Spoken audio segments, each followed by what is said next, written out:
Okay, So they'll be doing that live. all right, so we can start. I'd like to call to order this meeting of the Nashua City Planning Board for May 17th, 2018. Mr. Secretary, could you go ahead and call the roll? Mayor Donches. Mike Peterson. Here. Scott Leclerc. Here? Adam Varley. Edward Weber. Here. Alderman David Tenza. Alderman Marianne Mazzalagola. Steve Dukraine. Dan Kelly. David Robbins. Present. Jerry Rapucci. Here. Maggie Harper. Here. Okay, so we have some regular members not in attendance, so Ms. Arbor, you'd be attending and voting as well. So we have in front of us a couple of sets of minutes here. One is from the May 3rd Nashua City Planning Board meeting, and we also have some minutes from the Planning Board training of May 10th. Anybody had a chance to review these and make a motion? We'll have to do them individually here for each one. Well, first, I'll make a motion of our May 3rd minutes that we accept them as recorded. So we have a motion by Mr. Rapucci to accept the May 3rd, 2018 minutes as written. Do we have a second? Second. Second by Mr. Weber. Any discussion? All those in favor? Aye. Any opposed? Abstentions? Okay, so that motion passes. How about with regard to May 10th? On the May 10th meeting, we had an annual training session.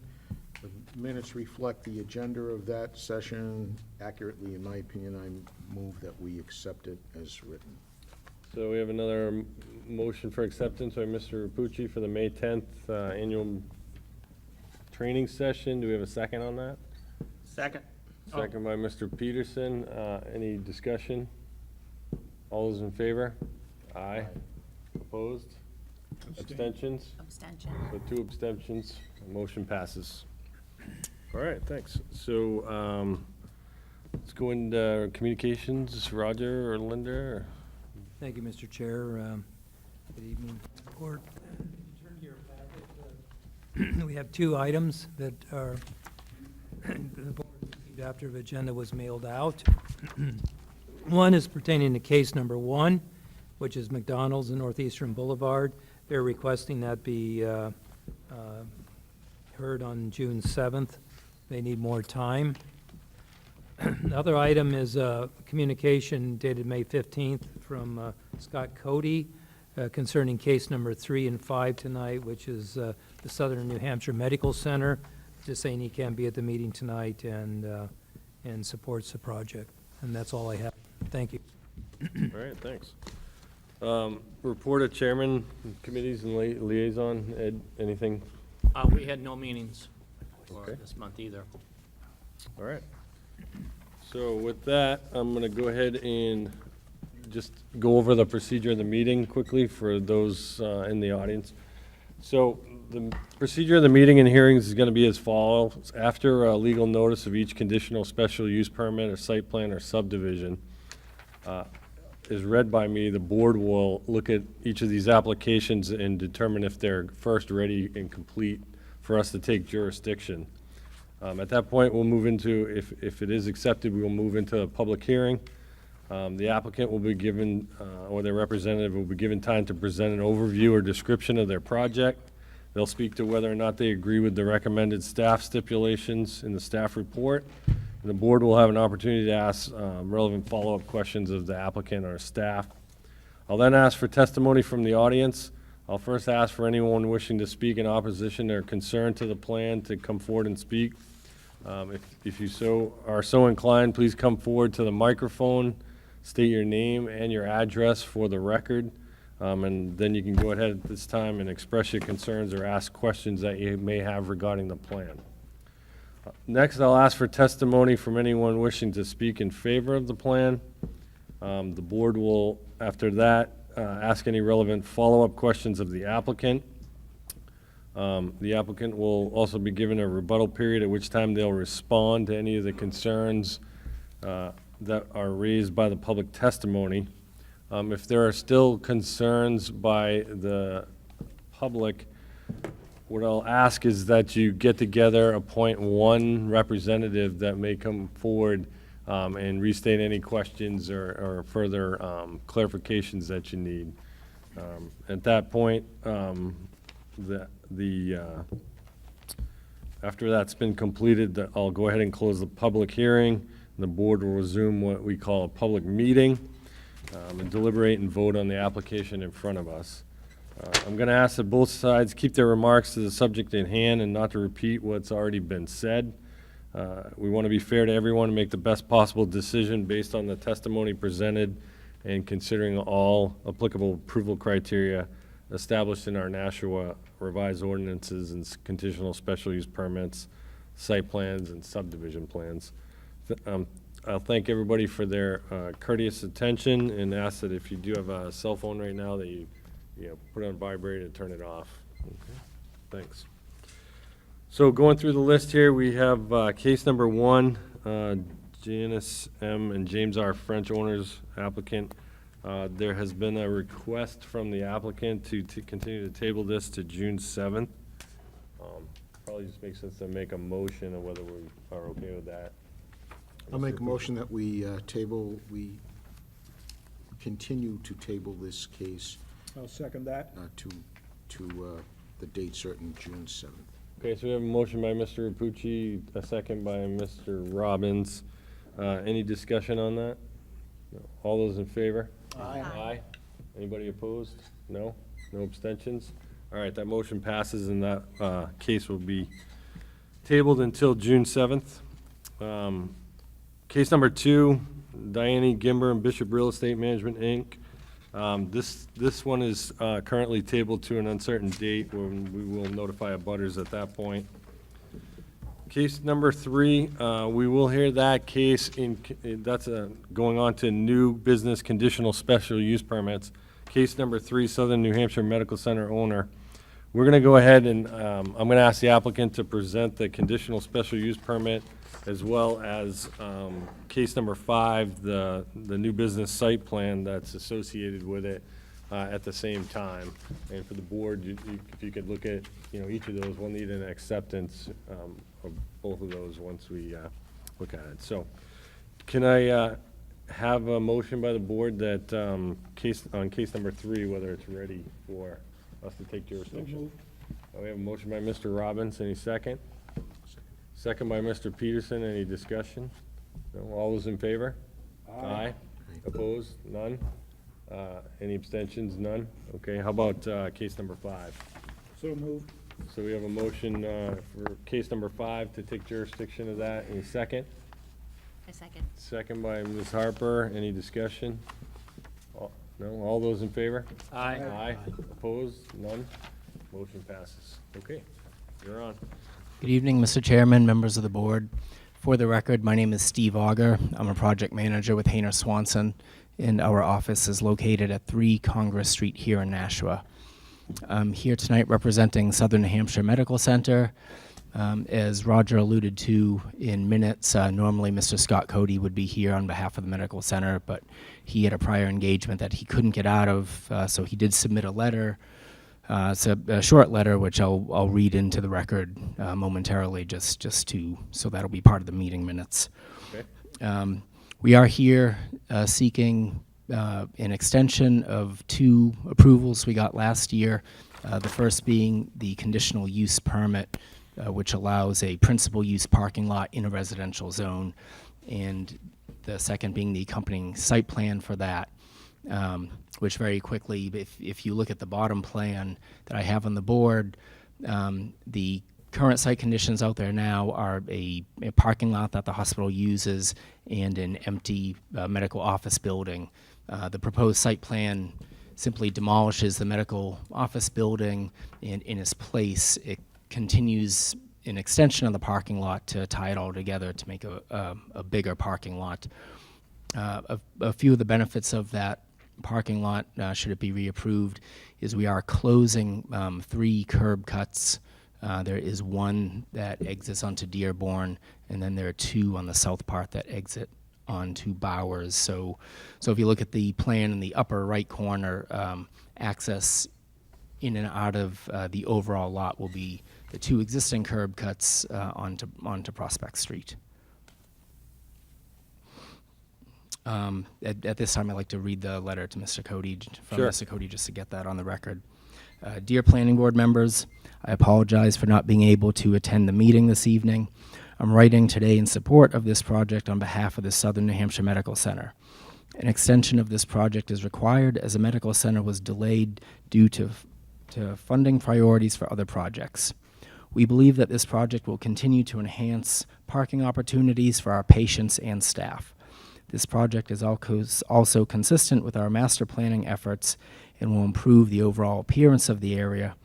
As a reminder, we have requested the opportunity to cap the utilities at the property line, as a portion of this site will eventually be developed for an additional medical office facility. When Prospect Street was opened a few years back, we took the opportunity to install a fire service to the site for this very purpose. In closing, should the project be reapproved, it is our intention to complete the work before September 30th, 2018. Thank you for your consideration. Sincerely, Scott A. Cody, Vice President of Facilities and Emergency Management. Okay, thanks. If you have any questions, I'll be glad to answer them. Mr. Weber? Yes. I requested, and I'm probably the only one that got it, the landscaping for the new lot. One of the big items that even in our workshop that we had talked about in parking lots, there's a big need for trees to be placed. And you're taking down several big trees from currently where they are, and you're putting in a parking lot. I do notice that there is a couple of trees, but they're very small, and they've stayed small. Is it possible to put on the 3 islands, 3 trees that will grow and give that parking lot shade to keep the heat down?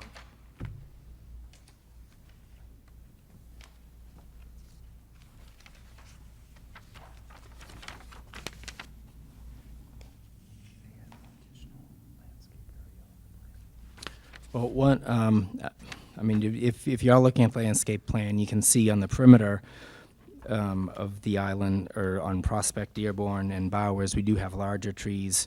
Right. The two islands in the middle, this is really a preference that Mr. Cody has made from our landscape architect, is to put smaller brush trees. As he's developed many parking lots in this area over the years, it's just been our his kind of discovery that putting in bigger trees like that in just a smaller 5 or 6 foot wide island, they really don't take too well, and they're hard to keep alive. So just smaller shrubs like this that really aren't water intensive and can kind of survive on their own are better. That was just a question. I do see that you are putting in some good-sized trees from what's there now. There's the ones that you do have one on an island that's very small. There is about a 5 foot tall tree that's growing currently on one of the east island. Currently, there's not a big sized tree, but it isn't growing like you're saying. It's not really growing. I'm not sure which tree you're talking about. That's On the island that's there existing.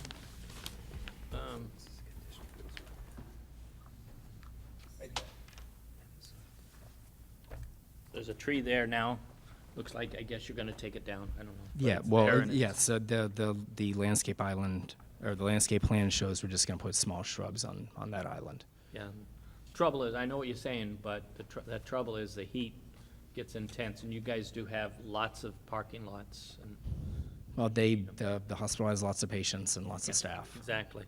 It's just, it's an. No, I certainly understand your concern, but I mean, at the same time, it's just to put things out there that really just aren't going to survive just because they don't have the and I'm not a landscape architect, but because they don't have, you know, the root foundation system that's necessary that you would get on the perimeter islands, you know, is really, you know, it's just kind of a waste.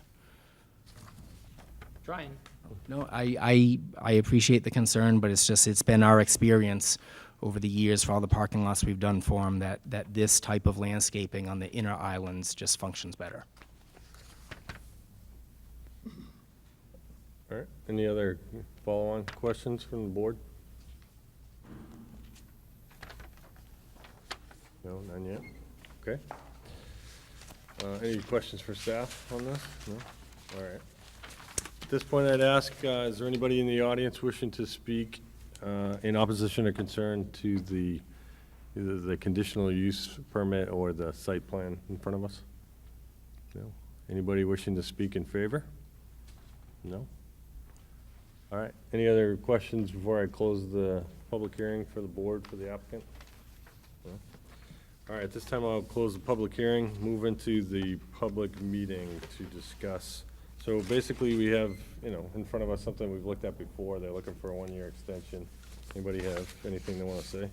Mr. Rapucci? I'll make a motion that we grant the requested extension of 1 year Okay. as applied for. All right, so we have a motion by Mr. Rapucci to, let's start with case number 3. We'll do that. So case number 3, to grant the extension of the conditional special use permit. We have a second, Mr. Robbins.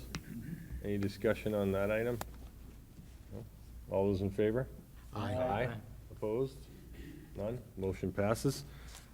Case number 5. I'll make the same motion for case number 5, we extended. Second. Okay, so we have a motion to approve case number 5 with a second by Mr. Robbins. Any discussion on that? No? Okay. All those in favor? Aye. Aye. All those opposed? None? Motion passes. Thanks. Okay. All right, so we're going to move on to new business case number 4. CPC Investments LLC owner application and acceptance of proposed subdivision from 1 lot into 3, property located at 3 Dawn Street. Can I have a motion from the board as to whether this case is ready to take jurisdiction? I'll make a motion that we take jurisdiction of the case. We have a motion by Mr. Rapucci to take jurisdiction, second from Mr. Robbins. Any discussion? All those in favor? Aye. Opposed? None? Motion passes. Mr. Maynard, you're up.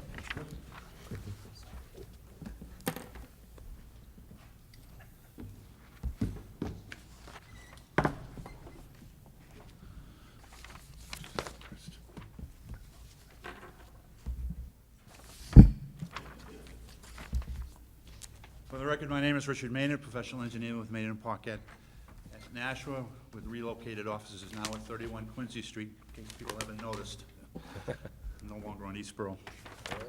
The proposal before the board is to subdivide a 47,799 square foot parcel in the RA zone on Dawn Street into 3 lots, 1 for the existing house and 2 building lots. The RA zone requires 7,500 square foot lots, and these lots will be 14,837, 14,245, and 18,717 square feet in size, way above the minimum requirement. Lots will be served by city sewer and water. There is no gas in this street. Stormwater management will be provided by leach and catch basin systems for the new building lots. There are 2 waivers, underground utilities, and for a sidewalk in lieu of a contribution of 14,450 square feet. Dawn Street is a dead-end street, and sidewalks should not really be needed, but it's in the ordinance, so here we are. Addressing for the street, with the new lots, is before the Board of Aldermen for approval for the 911 emergency notification requirements.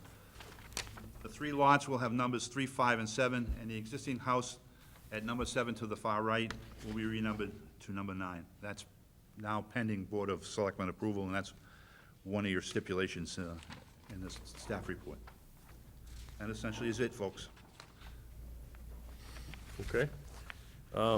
You've had a chance to take a look at the letters from Mr. Cormier, April 15th, and the conditions. It's got a couple of stipulations that You're we can good. take care of. They're just some simple details to put on the plan. Okay, can you go over the waivers that you're looking for? Well, the two waivers, one is for overhead utilities, Yep, or underground utilities, whichever way, the same thing. yep, This is an existing street, there's already a system of utility poles, et cetera, et cetera. The other thing is for a waiver of a sidewalk. right. This is a short, dead-end cul-de-sac street. Sidewalks aren't really needed here. And we're offering a contribution of $14,450. Okay, are there adjacent sidewalks to the site or none? There are no adjacent either. Okay, all right. There was a note about the stormwater documents being submitted. Yes. What's the status of That's a that? standard document that Okay, requires the homeowners to maintain their systems. It gets signed by the applicant and then co-signed by the chairman, and they get recorded at the registry. okay, Pretty standard for two spots. so you're on track for that? Yep. Okay, Nothing special here. This is a very straightforward subdivision. all right, any questions from the board? Anybody? No? Okay. Questions for staff from the board? No? All right, at this point, I'd ask if there's anybody in the audience wishing to speak in opposition or concern to the plan, please come forward. Make sure you get up to the microphone, because it's, we're just recording. And go ahead and just give me your name and address first, and then, Good evening, members of the board, Mr. Chairman. My name's Ken Gray. I live at 4 Dawn Street, which is across the street from the property in general. okay? We knew that when the previous owner had passed away, that this lot was most likely to be subdivided. We did not expect it to be subdivided into 3 lots. If it was subdivided into 2, no problem, no issues. The problems that I see is that we could have an overcrowded neighborhood, because this street is a small, dead-end street, and there's kind of a closeness to it. The primary concern is the house that the lot proposed for near the end, lot number 3. It's kind of a cramped lot. The way the land is there, there's some unusable land because it dips. It's wooded, and it's below, I would say it's a good 20 feet below grade, going out toward the back. Putting 2 structures there, subdividing and putting 2 structures there would kind of ruin the look of the neighborhood. There's enough spacing between the house, there's small children on the street, it's kind of like the little neighborhood feeling, and we feel like we're not really in the city. Another concern is that there is a commercial property behind the lot at the end there. They have since cleared away all the trees, so it's a clear shot. You can see down in there. One concern I have is that would there be some kind of cutback made to go in and out of that area for either the residents there, or not make Dawn Street a dead end anymore. The other concern is the type of structures that the housing that's being planned to put in there. Single family, multifamily, ranch style, gambrel, ants. We don't know. And one of the other things is with traffic, but I'm concerned about utility use. If we have additional outlets put on the street, what will that do to the water pressure? Existing residents, would that be able to be maintained? Would the sewer system have enough capacity? Electrical is, would they have to beef up a transformer or something like that? Is there enough power there for everybody on the street? I mean, I think these are little things that most people wouldn't think of, but I think of them because I need my electricity. I don't begrudge what they're trying to do, what the developer's trying to do. I understand he's trying to maximize his investment in this property. But I think that there should be some consideration given to balancing out the way the neighborhood looks, keeping the aesthetics, that closeness feeling. And I would just ask that it would be reconsidered to subdivide into 2 lots instead of 3. And those are my primary concerns. So I thank you for listening. Okay, any questions for the abutter here, from the board? Clarifications? So let me just summarize what I picked up, just so make sure we address things. So you had some concerns about the crowding, potential grading of one of the sites, what types of structures were gonna be on the site, and various utility concerns. I didn't quite pick up or understand you were talking about there's a commercial property, Yeah, I guess, behind, it's sort of, behind, looks like it's south of the it's on lot Spar seven. Ave, Long Ave and Spar Ave. Yeah, It's a trucking company of some sort. It used to be a demolition company. yeah, I I'm can not see it sure on what it is on now. the plan, but, yeah. Yeah, and it encroaches on that, and now they've cleared out the trees, which was a big shock. You can see clear down, even though it's below the grade that's currently there. But I don't know what the relationship between that commercial structure and that lot is. I've heard rumors that it's the same owner, but I don't know that. But I'm just concerned that now that's opened up, does that create the possibility of no longer making Dawn Street a dead end and creating a cut-through to like the bank or the gas station or the Dunkin' Donuts? That could create some issues. Okay, so, but you're mostly concerned with is the street gonna change from a dead end to a pass-through? Right. Okay. And just the fact that trying to shoehorn a house in that corner lot, I don't think it would, I just think it would look too crowded. Okay. All right, no questions? Mr. Peterson? When you say cut-through, you mean pedestrian cut-through? They're gonna start walking through over to Long Ave and Spar Ave from your street? Is that what you mean by cut-through? Not so much like if there were residents there, I could understand that, but then you might have other people coming down, instead of walking down and around to Spar Ave down there, they'll just, we'll just go through here. They end up cutting through other people's yards or things like that. Although that's been going on since the dawn of man, but why encourage it? But if it's a public way, then there's nothing you can do. Okay, Thank you. anybody else? No? All right, thanks. Right, thank you. Is there anybody else in the audience wishing to speak in opposition or concern? Again, just come forward, state your name and your address. Hi, I'm Barbara Maderos, live on 7 Dawn Street. Well, we've been settled in our home for 15 years, and I've been asked to change my house number from 7 to 9. We're not willing to change our address, to contact all our friends and businesses and utilities and credit cards and mortgage companies and driver's license. We just are not interested. We feel that that's asking too much for us, and it's totally unnecessary, because it's a small dead-end street. There's no chance that a fire truck or an ambulance or any kind of truck would miss the house that they're looking for. It's very small. Our suggestion is if they must put in 2 houses, would be to number the houses 5A and 5B. It's not uncommon for many houses in Nashua to have that same arrangement. But the best solution, in our opinion, would be to just put it in one house, number 5, right there, perfect. I think everything else Kenny had mentioned, so. Okay, all right. Okay. Thank you, and I appreciate your time. Any questions for the butter? Well, she's up here. No? So which house are you? Number 7, Which will become 9. they want to make number 9. Okay. Thanks. Anybody else wishing to speak in opposition or concern to the plan?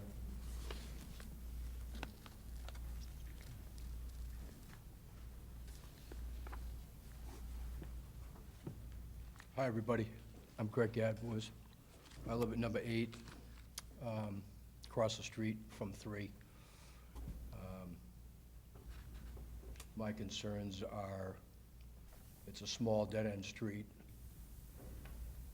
There's no cul-de-sac. Someone mentioned a cul-de-sac. There's no cul-de-sac at the end of that street. It's just a dead end. I think 2 lots wouldn't fit over there, would be too much traffic, I think, for that small street. I don't know how the buildings will be situated. I guess that'll be at a different time. I don't know if there'll be another meeting. If this is subdivided into 3, I would like it to be 2. I'm at number 8, and the one next to me, that was a double lot. My house was built in 1980, so mine would be the newest one on that street. 31 years I've been there. I have other concerns, but I guess tonight is just about subdividing it into 3 lots, so hopefully if there's anything else, there'll be another meeting as to, I have many other questions once I have a better idea on what exactly the buildings that are gonna go there are gonna be, and if they're gonna go with the flow of the street. It's a nice, quiet street, like to see it stay that way, possible. Okay. So 1 house wouldn't be a problem, but 2, I think, would be trouble, because it's such a small street. There's barely any room to put anyone. If these houses have company, I don't even know where they would park their cars. I have a problem right now with turning around at my place. I just put a new driveway. I have a constant turnaround at my house, which is causing property damage to my driveway. So I think that this would be even more turning around at my house. So I guess that's it for me. Thank you for listening. Have a Okay. good evening. Yeah, let me just clarify for you, just while you're here, because I can answer the question on, so in Nashua, with subdivisions, there's no site plan review beyond this hearing. It's So tonight and that's this- it. Yeah, a subdivision doesn't, there's, for residential, there's not a second application. The house, the way that it works, the plans that the engineer has presented today on sheet, I don't look at the number here, sheet drawing number 3, they have potential locations. It's in there, they need to show that a house could work on the site. Yeah. But the actual location and the configuration of the house and the colors and the style and stuff like that, Yeah. that doesn't come up in a site plan review for residential in this city, so. So yeah. what I saw, it was like a proposal. Yes. The houses would be sort of like the other houses as far as situated in there. Yeah, I can let the applicant Rather explain than like if what's they were- possible. If they were stuffed in sideways, Yeah, it just wouldn't look right. And Yeah. my concern would be with driveways too. sure. Where would the driveways be? Yeah, I'll let the applicant, explain that further, but I just want to let you know that there's not going to be a second, review okay. of this on the plan, so, yeah. So Um, that's the process, so, but we've got your note down that you want to understand better how you could situate the houses on the lot and what the intent, at least, of the lot would be for the type of house, so. Because I love it here in Nashua. I've lived here, I'm from Southern California, and I moved here 50 years ago, so I grew up here in Nashua, Sure, I love it here, so. I all right, guess that's all I have tonight. okay. Hopefully, we'll go with 1 house in there. Any questions for the butter here before? No? Okay. All right, thank you Thank you very very much. much. Yep. Anybody else wishing to speak in opposition and concern to the plan, go ahead and step forward. Remember, state your name and address. My name's Dave Ranelli. I live at 12 Blue Hill Ave. My house is behind the existing house, and my concerns are privacy. When I bought the house 12 years ago, I lived there with my wife. I bought the house 12 years ago, and my yard is totally secluded. I have a hill that goes up. There's a gully behind it. I think it was part of a riverbed at one time that went into the Nashua River, and there's a large hill that goes up about 20 feet. My concerns are losing all my privacy back there. A lot of trees have been taken down and they were big trees. And I'm afraid how much more is going to be taken down. Right now, I can't see that house behind me because it's all filled in. My concern is more trees being taken down and losing that. Also, there's a lot of wildlife back there, okay? There's some trees that have large nests in them. My neighbor out back told me that they're hawks, okay? And I'm afraid of losing all that. I can sit up in my backyard and I can actually see, some wildlife. Living in the city, it's pretty good. If you look what has happened since they started tearing the trees down, if you do an aerial view from Google Map, you'll see how many trees have actually been taken down and how much less is wooded around there, and I'm afraid of losing that. Okay, Most of the houses were built in the 50s around there, and it's a neighborhood, and I'm afraid of losing that also. Keeping all the houses, keeping the way the place is now. That's why I moved there. I moved there from Cambridge, and, you know, even though it's Nashua, it's my little secluded area, and that's what I want to keep. I just want some kind of assurance that, you know, we're not going to lose more. okay. Any questions for the abutter from the board? No? All right, thank you. Okay. Anybody else wishing to speak in opposition or concern to the plan, please come forward.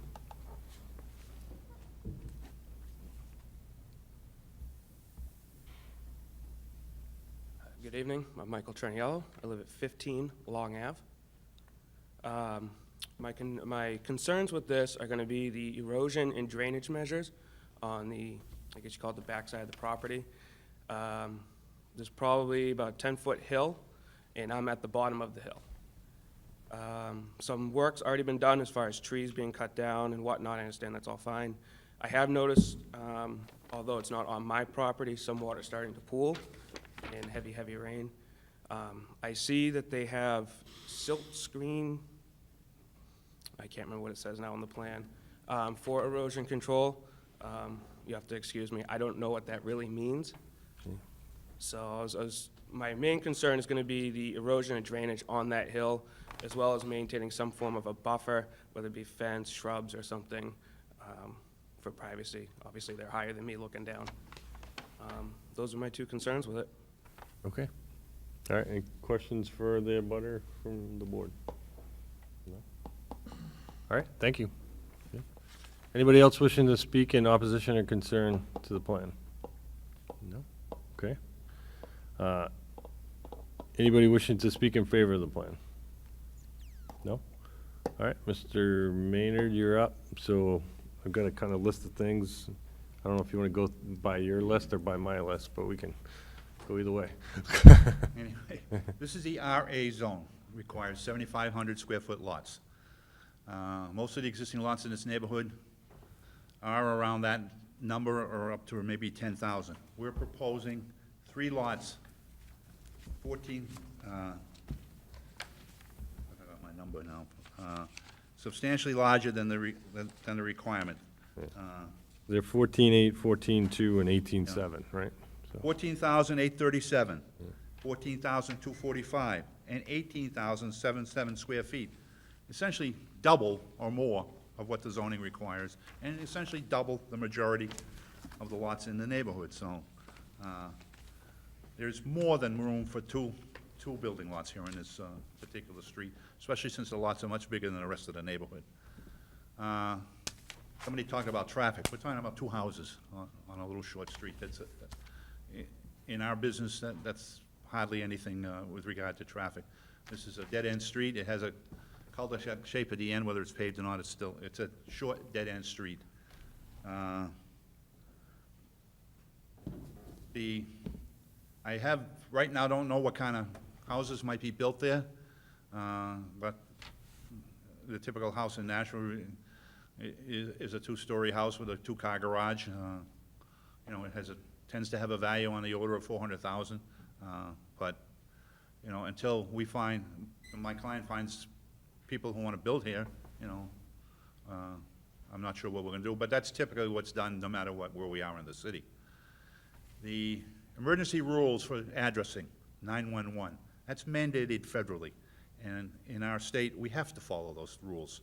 And in Nashua, it's administered by the fire department in general, and they have assigned the lot numbers, and it told us we want 357, and we want existing 7, they want that to be renumbered 9. There is an active petition before the Board of Aldermen to confirm, just legally confirm that change in the numbering, but that is the law. It's unfortunate they lose their number that they've had for some time, but there's nothing anybody can do about that. The law does not allow use of A and Bs or half things, or like 9.5, 7.5, they don't allow that anymore, if we're gonna follow the federal rules, which we have to now. Nashua is part of that system for emergency purposes, and that goes on forever. It's not just now, it's decades from now when the thing happens. Somebody asked about the commercial property that's on Long Hill Ave. That's been there since 1982 or so. That's got nothing to do with this particular project, although my client owns that commercial building, which sometimes housed done demolition and Kinney Towing, which is one of the city people who used to tow illegally parked cars, and a few other things there. It's essentially a car storage and repair operation that's been there since 1982. If anybody got aerial photos in their packet, you can see although it's a commercial operation, it's fairly low-key for this, for that particular thing. Can you address the concept of the street? There's no proposed change to connecting the streets No, through, or the lots. Can you just address that? There's no way to Dawn Street to connect anywhere. Is that what you're asking? Yeah, there was a concern by the abutter that potentially there could be, This is not going Cut through anywhere. That Dawn traffic. Street's, we're not touching the street itself. The street, except maybe to put the utilities in, but the street pavement, et cetera, it stays just where it is.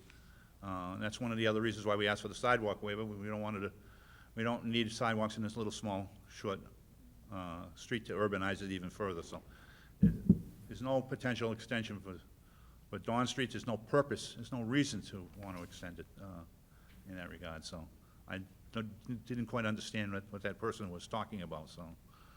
yeah, I think the concern was, I there thought it would was be pedestrian cut-throughs, but yeah, vehicular traffic. that's up or to something. individual homeowners. If they want to let somebody come through their property, that's trespassing. You can't, if they want to walk through, you control that, but you just stop them from doing it. There's nothing I can do. The property's pretty level. If anybody's had a chance to drive out there, the houses will be oriented typically 25, 30 feet back from the front lot line. Can you address the elevation between this site and the concern was brought up by someone on Long Ave, so. Well, Long Ave is on the upper part of the next street over. It's nothing on our lots that are going to affect Long Ave. Our lots are at the grade or topography that they're going to be. There's no reason to be cutting the grade or raising the grade or anything. They're pretty much at what they should be. There'll be maybe some leveling off a little bit, but nothing of any consequence. Can you address the drainage from the driveways and the houses? Well, the driveways will come straight off the street, pretty typical driveways. Okay.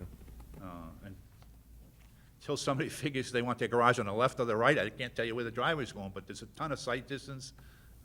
Pretty standard driveways.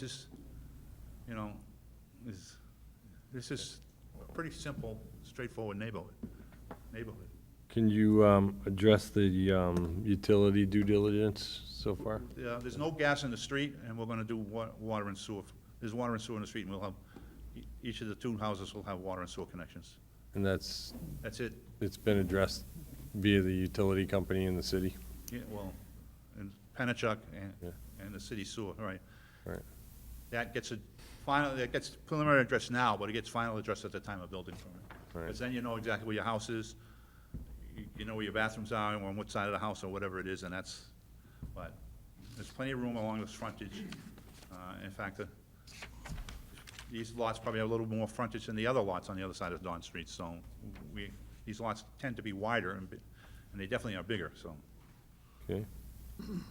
So there's no issue of overcrowding or anything like that, so. Can you just explain there was an abutter that wanted some clarification about the sill fence? I'm assuming that's during construction. Well, Yeah. one of the stipulations you'll notice in the staff report is a pre-construction meeting, which means we meet with the planning staff on site at the time when they know when they're ready to build, and that's the time they won't issue the building permit for the house unless the proper erosion controls are in place at the time, so. Okay. We can't put erosion controls until we know we're gonna put the house, and and that's part of that building permit process. Okay. But there's a little opportunity for erosion here, a little. There's not a lot of slopes and difference in topography here for runoff that will be Okay. doing much, so. All right, board questions, Mr. Yeah. Weber? Do you foresee the addition requirement for utility poles? No, So the ones that are there are gonna be I not think going so, over? but, the final is really up to the utility company. Okay. I can't legislate that, I can't mandate that, excuse me. And they kind of decided as they get applications, and again, depends on which side of the house the utilities are coming in too, which corner of the house and things like that. We can't predict that now, and they deal with that, but I don't expect to need any more utility poles. With all the houses across the street, there's at least 5 or 6 across the street, I think. Okay. There should be plenty of places to connect to the utilities overhead. Thank you. Mr. Robbins? How long has this looked the way it does right now, basically, with the I don't one know. house? And You mean, I'm not sure what you mean by look. well, in other words, how long has, I'm looking at a site, one house and a large lot next to it. How long has it been that way? Has it been that way for a few years or since time I immemorial? don't know. I'm not sure why that's relevant to anything. It's probably been there for decades, Okay. but I'm not sure what that's relevant to anything. It satisfies my curiosity. Okay. Other questions for the applicant by the board? So, okay. Thank you, Mr. Chairman. Yeah, I think we're all set at the moment.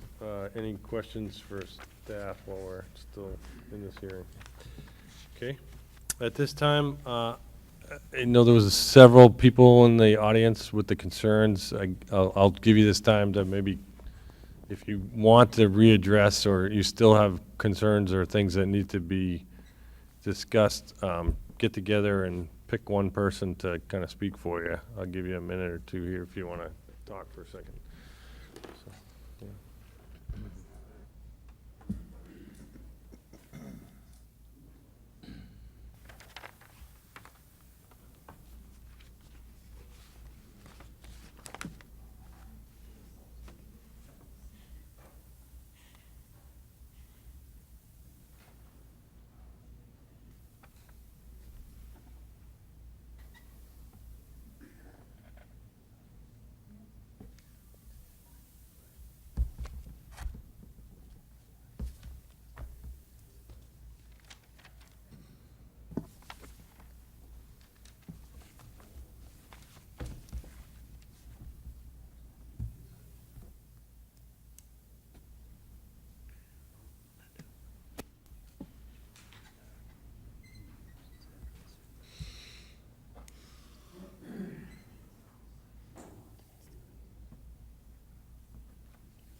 Okay, come on up.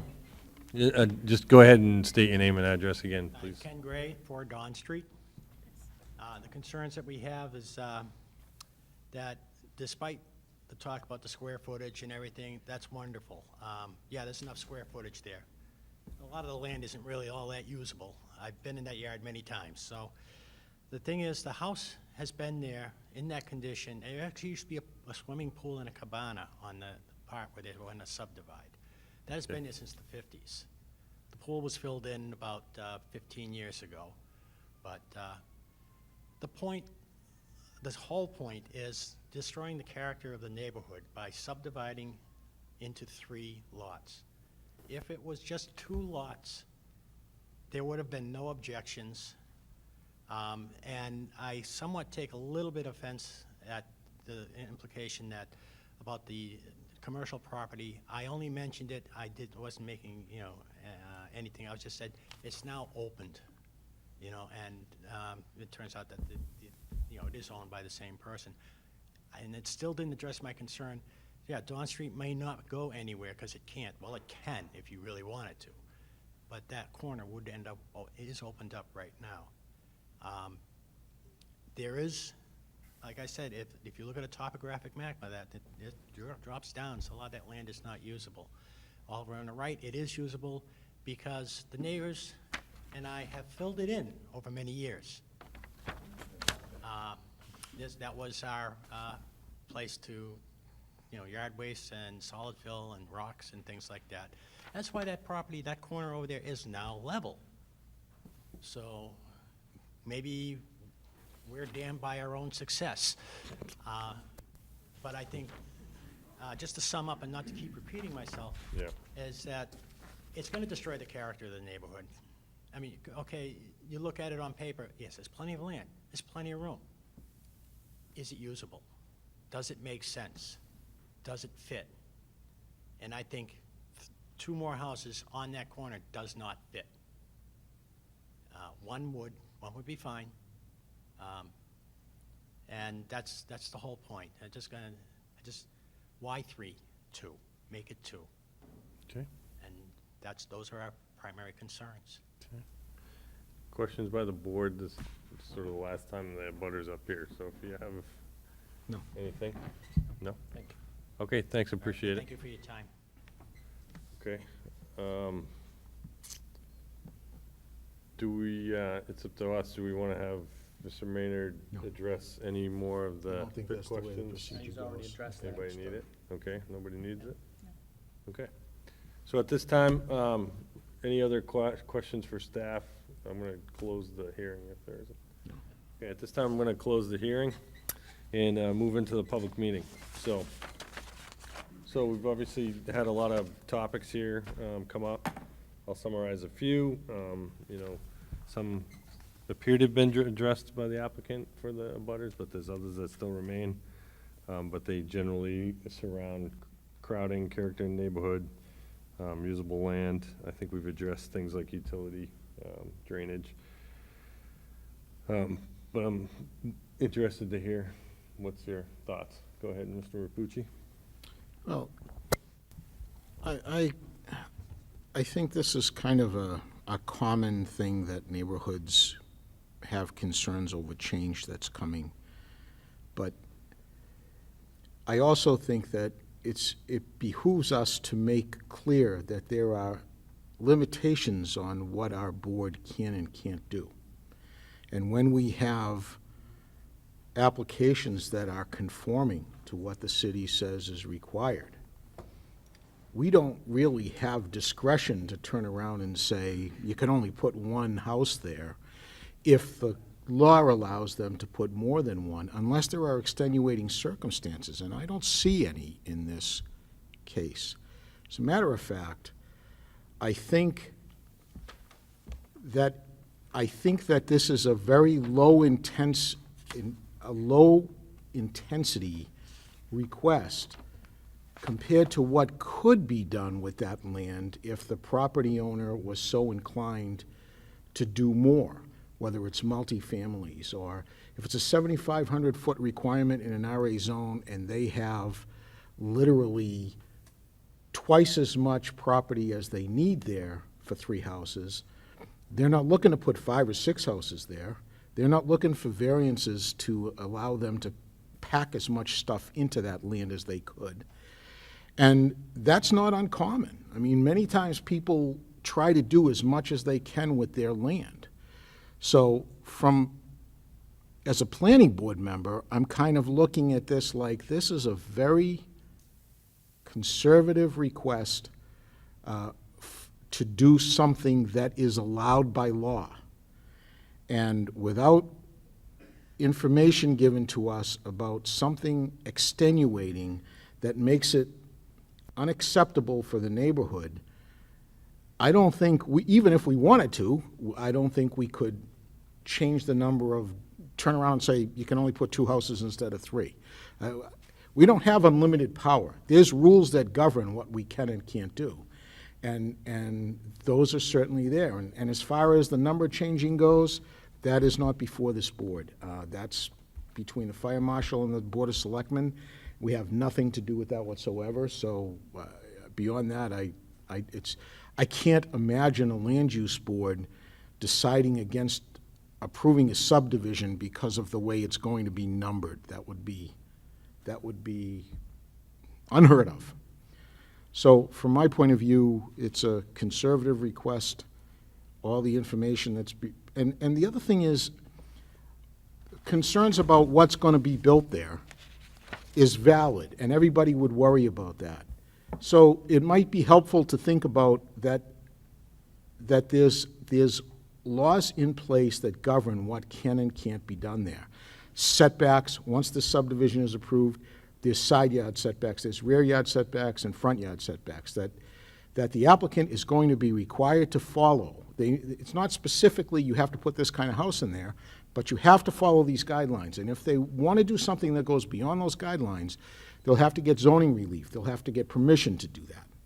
So there is constraints that are reasonable that exist without us taking any action.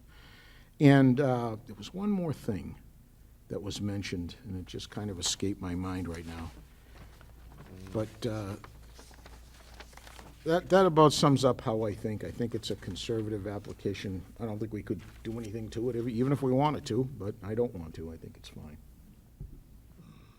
That's my feeling. Okay. Any other, Mr. Peterson? I think Mr. Rapucci has some very good points that the request by the applicant is well within the parameters that are allowed. And then it's unfortunate that people in that street have a nice, quiet, cozy neighborhood, and they're concerned it's going to not be quiet and cozy, and there'll be extra traffic. And the gentleman's concerned about wear and tear, people turning around on his driveway. But, we can't make the rules. We can't just arbitrarily say, oh, well, I understand their concern, and then change the law, because this is like a lot of room for a subdivision, almost double the required space. So I don't see how we can deny the applicant. Okay. Other? I thought of the other thing I Sure, wanted to Mr. mention was just, and it comes up many times from neighbors that I've heard over the years, and that is trees.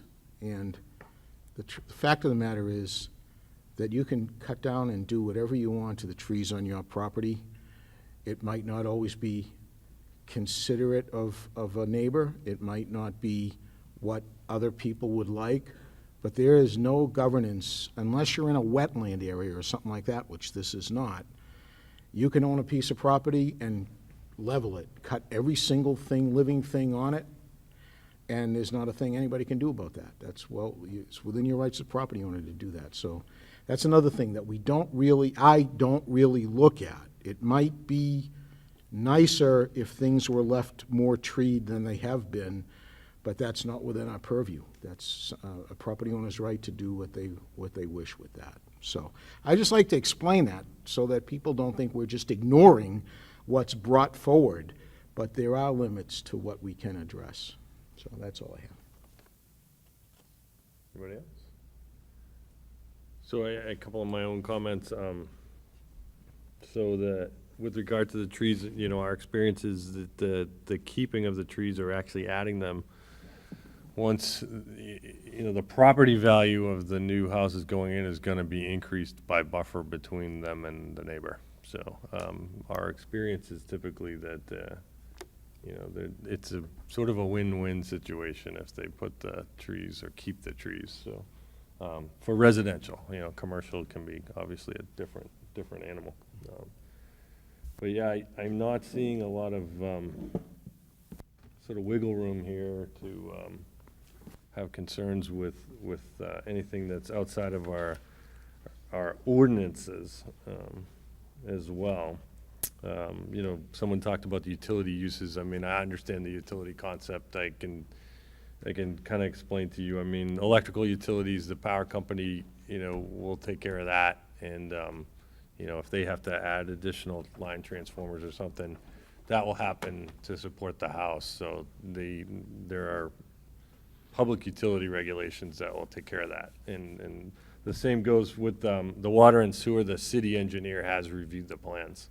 And they have the city engineers do look at the water and sewer capacity and the ability for the site and the proposed work to be supported by it. So that has been looked at by professionals from the city already. So so that's in place, and the engineer as well. Changing of the street at the dead end, that would be, maybe staff can comment on that. For any changes on a city street for sort of to connect to something else, that's not, the subdivision process doesn't actually do that. That's a separate, can you just maybe No, and comment that's on not how a- that would happen? Yeah, that's something that would probably have to go through DPW and probably the Board of Aldermen, I would assume, to have something like that done. Yeah, so- And that's not being proposed. There's no changes to the street being Right, proposed. and they can't make that change without it going through the aldermanic process. So that's not gonna happen as part of the subdivision, that street would change. It's not something that they're allowed to do as part of this subdivision effort, so. The erosion, folks talked about it. I think maybe we addressed, there is meetings between the developer, the construction person, and the city. There are plans that have to be put in place to control erosion during any construction, and that gets reviewed. So there's a process to protect you for that scenario as well. So those are a couple of things that I noted as we kind of talked through. Mr. Robbins? Just a final thought. If we were in your situation, if any of us were in your situation, we'd be right where you are right now. We'd have concerns, we'd have questions. We want to let you know that we absolutely are hearing what you're saying, and we're not trying to in any way discount your feelings, your concerns, your comments. They are absolutely legitimate. You've got a wonderful spot back there, and it's going to change. It may not change in the way you think it may. It is going to be to the builder's advantage to do the very best job that he or she can, because that maximizes their profit. It's also going to be to his advantage or her advantage to, if you raise concerns as this is an ongoing process, to hear what you're saying, because you are going to be the people that somebody who wants to buy a house that he or she builds are going to come to and say, what kind of neighborhood is this?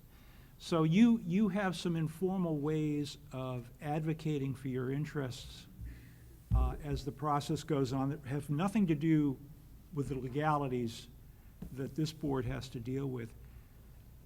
But I just wanted to let you know, we do absolutely hear what you're saying, and as has been said here, we follow the law.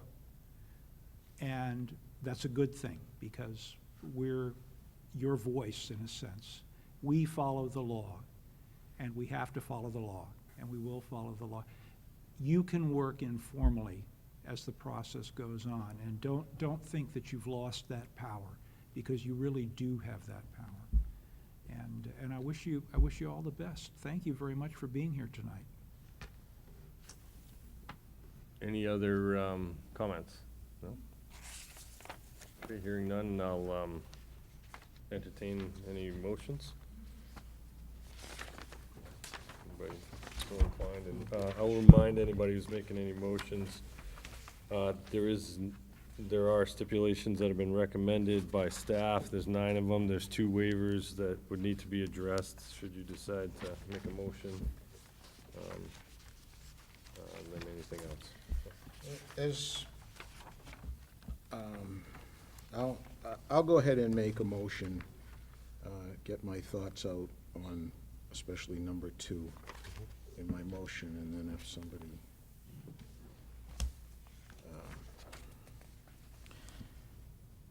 wants to comment on it. So, under new business subdivision plan, CPC Investment LLC, 3-lot subdivision, 3 Dawn Street, an RA urban residence, commercial and residentially zoned. I make a motion that the planning board finds that the plan does meet the requirements outlined in subdivision NRO 19138G.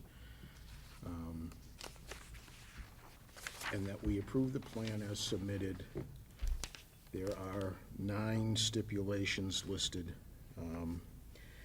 And all 9 of those stipulations should be included, with one exception that I'm going to make my motion void of the comment that the payment for the sidewalk contribution has to be made prior to recording the plan. It's my strong opinion that that's beyond our purview to mandate when that fee gets paid to the city.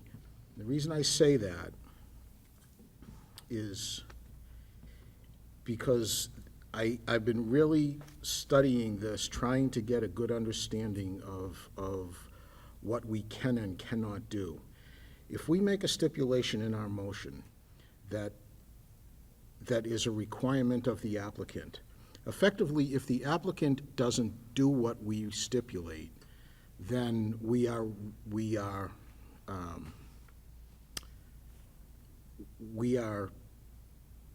denying the application. If I make a stipulation that says they have to pay that money prior to recording the plan, and if they don't do that, then effectively the planning board is denying the application without them being required to do that. Why is that important to me?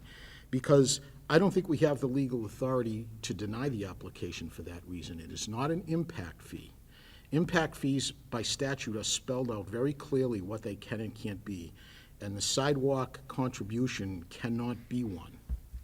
So we will end up in a situation where if the applicant decides not to pay the fee, it's actually being refused by the planning board, and I think that's wrong. I think the planning department has many alternatives to make sure that their fee gets collected. They can do it at the time of building permit. They can follow up at any time property transfer. If they're concerned about a buyer not knowing that that exists, like happened in the past. But to me, this is not the way. It puts a burden on our board that I don't think we have the authority to assume. So I'm making my motion not in regard to them paying that fee, but I don't think, my motion does not put in a requirement of when they pay that fee. As far as I'm concerned, that's something for the planning department to deal with. So with that, that's my motion. Can you just address the 2 waivers, though, in terms of is or is not? And will Yes, or not? I'm sorry about that. So the request for the waiver of 19221C, which requires underground utilities for new subdivisions, we find that's reasonable, and this motion moves to grant that. It's not contrary to the spirit and intent of the regulation. And the request for the waiver 19212A1, which requires a sidewalk on at least one side of the street, and they want to make a contribution. We didn't really have a discussion on the dollar value of that as opposed, and the origins of that dollar value, but I believe if planning is comfortable with it, I have no reason to think it's not okay. And so so we find that it will not be contrary to the spirit and intent of the regulation to allow them to make that contribution, and we should grant that request, with the exception of the requirement to pay it before they record the plan. Okay. So I'm just going to summarize first the motion. So we have a motion for new business number 4, subdivision plan. That motion being that the plan does meet the requirements outlined in subdivision NRO section 190-138G. With 9 stipulations, the first 2 waivers of 190-221C being read as is granted and will not be contrary.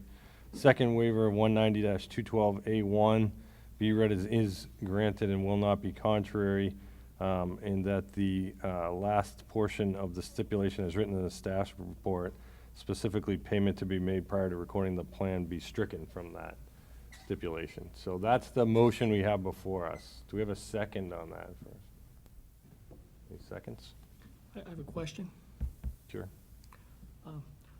Does the staff We have an probably- opinion as about when the sidewalk contribution should be made We can within make the that. cycle?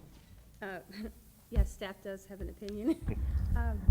The reason why we collect it prior to recording the plan is so that the applicant will pay that before we get the plan approved, because we don't want to have another situation where the homeowner buys it, goes to move in, they didn't know that they had to pay the sidewalk contribution. It has happened in the past. If the board decides not to have it paid prior to recording, then, all our stipulations are either prior to building permit, prior to the chair signing the plan, prior to the issuance of a building permit. The applicant needs to know when they are going to be required to make that payment. It is something that it is a practice, it's been precedent with the planning board that we collect that prior to recording the plan. Okay. So, And do you have? Mr. Robbins? Well, to get this on the floor, because I think it hasn't been seconded yet, I will second, and then I would ask the So, maker of the just a motion. second. So, Ed, we have a second on that motion by Mr. Robbins. And now we're in discussion. Go ahead. And if I may speak to the maker of the motion and request that a friendly amendment be accepted, and that is that item number 2 for this, at this place and at this time, be as written on the staff recommendations. For this reason, I absolutely take with interest Mr. Rapucci's comment, and it raises in my mind a whole bunch of issues. I don't feel as though I am in any way equipped at this point to discuss those, because I don't understand the legal underpinnings of the argument he's making. But I believe I understand the concept, and before I made any decisions based on that, I'd like to have advice of counsel. I'd like to find out what the possible ramifications are. Staff has indicated that there have been problems in the past, and I would very much like to explore this issue, but I'd like to do it in the right way, and I'm not sure that doing it for a particular case without some work in advance is the right way to go. Other discussion? Mr. Rapucci, yeah, go ahead. Yeah, respectfully to the planning department, I don't understand how a person could buy a property and move in without knowing that this money is owed. As far as I'm concerned, that would be a failure to make sure that the fees were paid at the proper time, which is when any kind of building permit is issued. By requiring the payment at the time of the building permit, no one could possibly buy a built structure if that was enforced and the fee was paid prior to the issuing of a building permit, and the building department is completely within their control not to issue a building permit until that fee is paid. And that's the enforcement piece of it. We're in no position to enforce anything that on this board, and I think it's improper for us to be involved in doing so with the threat of a denial. I don't think our board denying an application because they wouldn't pay a fee is proper or legal. So I'm not going to amend my motion, and I'm not going to support, personally, I'm not going to support any motion that requires that to happen. And I'm not sure that this has been done all the time, because if it had been done all the time, then the one that had a problem wouldn't have existed, because it would have had to be paid when the thing was recorded. So I just think Yeah, I think it's bad practice. I think in the past, I'm kind of going back, we didn't have timing. Prior to building permit is a definite, piece that we put on a lot of that things, so. Right. I mean, that could be a middle ground here, frankly, as far as I'm concerned, so. I'd be but happy to amend my motion to, But I'll to say. listen to Ms. Harper. I guess my only question in that regard would be, what if this owner went and sold each of these lots separately tomorrow? Then at what point would this amount of money be collected? It would be, if my motion were followed, it would be collected when any owner of that property decides to pull a building permit to build something on that property. But which lot would that be then, I guess? Any Like, if lot. only one However, gets if built? they subdivide it, then whatever the proportional division is, if they sell them separately. Okay. But if they sell it without building on it. Right. But that, I think that's something the planning department and the building department can manage, that we cannot manage, in my opinion. Ed? I've been on this board for a very long time, and this is just standard practice. It's a thing that we've gone, it's, before I was even here, they had problems collecting that fee, and like Linda said, that they've had the problems. We're not denying this. The applicant, we're not denying him if he doesn't pay it right now. It's going forward. He has the option to pay it before it's signed. Not this minute right now. It's just going to happen when, before the, like it was saying here. So it's up to the owner, the applicant, to pay that. We're not denying it if he doesn't pay it. It's not going to go forward until he does pay it. We're okaying the property right now with this stipulation. It's not up to us to, it's not us that are denying that at all. We're passing this, and it's just the timing when it's going to happen. And it's safer for it to be done as the staff states. They've gone through this many, many, many, many times, and it's just a safeguard. It protects, it actually protects the future homeowners when they want to, or the contractor when they want to do it. It safeguards that they don't have all of this at one time.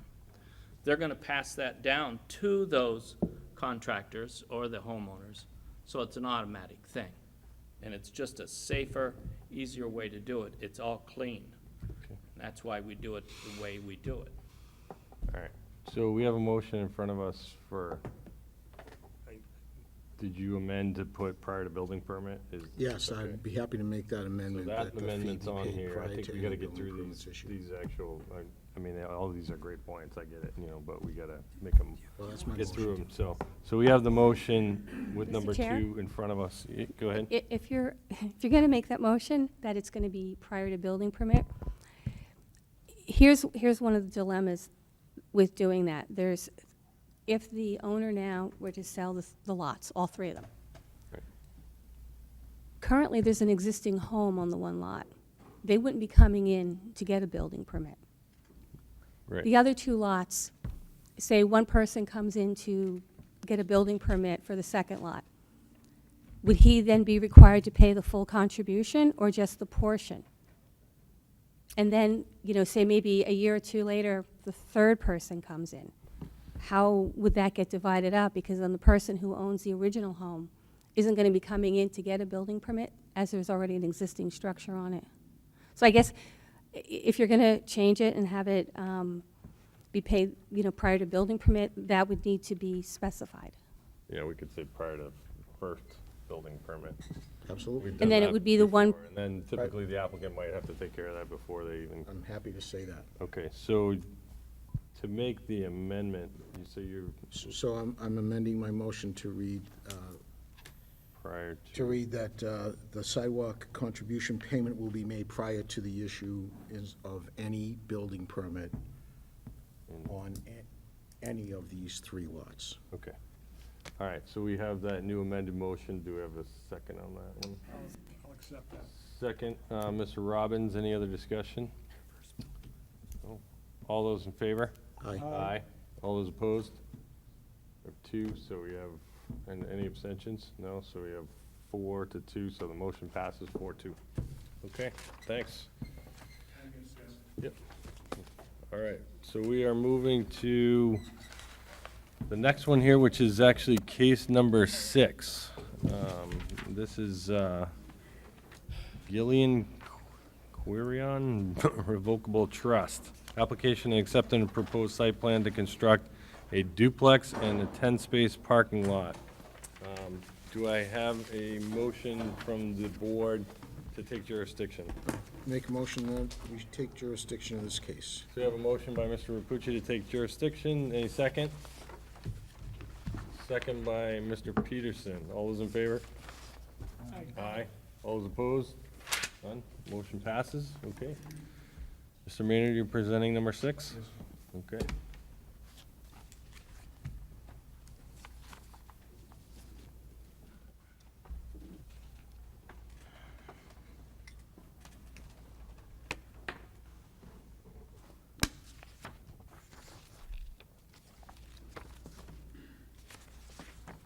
For the record, my name is Richard Maynard, professional engineer with Maynard & Paquette of Nashua. The project before you consists of 2 lots on Bauer Street near the intersection of Harbor Ave. The pre-existing lot at the corner contains 5,700 square feet with a long-time existing 4-unit apartment building and a dirt parking lot. The vacant property to the right contains 5,072 square feet, and it was granted a variance to construct a residential duplex. I kind of simplified that variance, but that's the end result of the thing. The ZBA also granted a variance for 2 structures on a consolidated lot, which allowed us to construct an 8-space paved and shared parking lot, and it also allowed the duplex to be oriented to face Bauer Street, otherwise it would have a skewed orientation on its original lot. The new duplex will be served by city sewer and water and gas service. Stormwater will be handled by 2 leaching catch basins, not 1 like you normally expect, which will collect runoff from the duplex and also from the new parking lot. An existing retaining wall along the rear of the northerly property line will be extended to allow the back of the property to level out the surface grades and also to direct the stormwater runoff to one of the proposed leaching catch basins. A privacy fence approximately 25 feet and 35 feet long will be added along the easterly portion of the lot so as to benefit the existing house at 58 Bauer Street. 1 waiver for underground utilities is requested. Thank you. Okay, so you've had a chance to review this, the recommended staff stipulations. You know, you've got a, there's a voluntary merger form will be recorded. Can you just explain that? Yes, Yeah. because we have 2 lots of record right this moment. When you approve the site plan, then I have to merge the 2 lots to go, and that's just a paper form that says we agree to merge these 2 lots into 1. Okay. That's pretty straightforward, Mr. Chairman. Okay, yeah, and you've already addressed the ZBA conditions, so. Other questions from the board?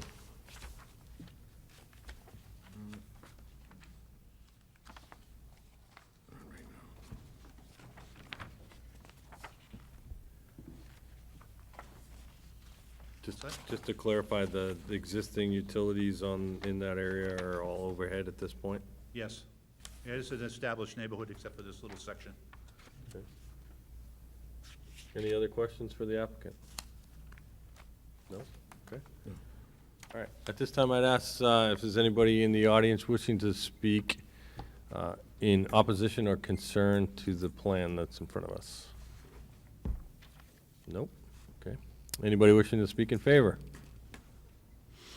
No. Any other questions during the hearing for the applicant or for the staff from the board? No? Okay. At this time, I'll close the public hearing and move into the public meeting. So we have in front of us sort of a plan for the proposed duplex here on Bauer Street. We have a couple, we just have 1 waiver, that's the overhead utilities that someone would need to address. We talked about some ZBA conditions that have been placed. Those have been addressed. Anybody else have any Questions? No? Okay. It's pretty straightforward to me. All right. Anybody want to make a motion? I'll do it again if nobody Okay, else does. fire away. Okay. So for Gillian Query and Revocable Trust Site Plan to construct a duplex in parking lot 50 and L. Sorry about that. People usually like it when they can't hear me. Gillian and Query and Revocable Trust Site Plan to construct a duplex in parking lot 50 and L Bauer Street. It's a 10,813 square foot lot, RC and RB urban residence, commercial and residentially zoned. I make a motion that the board finds that this plan does meet the requirements outlined in site plan NRO 19146D. The request, there are 9 stipulations associated to this recommendation from the planning department. The request for a waiver of NRO 19221, which requires utilities to be placed underground, is granted, finding the waiver will not be contrary to the spirit of the intent of the regulations, and all other stipulations will or have been met, should be met. Okay, so we have a motion to approve with the stipulations as indicated by Mr. Rapucci. Do we have a second? I'll second. A second by Ms. Harper. Any further discussion on this application? No? All those in favor? Aye. Opposed? None? Motion passes. Thanks. All right, so that's number 6. We now have in front of us new business site plan, case number 7, Volos Realty LLC. Owner Bonnie Summers, applicant, and application and acceptance of proposed amendment to NR 0384 for dog daycare. Do I have, or can I have a motion as to whether this plan is complete and ready to take jurisdiction? So moved. So moved by Mr. Weber. Any second? Second? Second by Mr. Robbins. Any discussion? All those in favor? Aye. Aye. Opposed? None? Motion passes. Okay, do we have someone for the applicant for this? All right.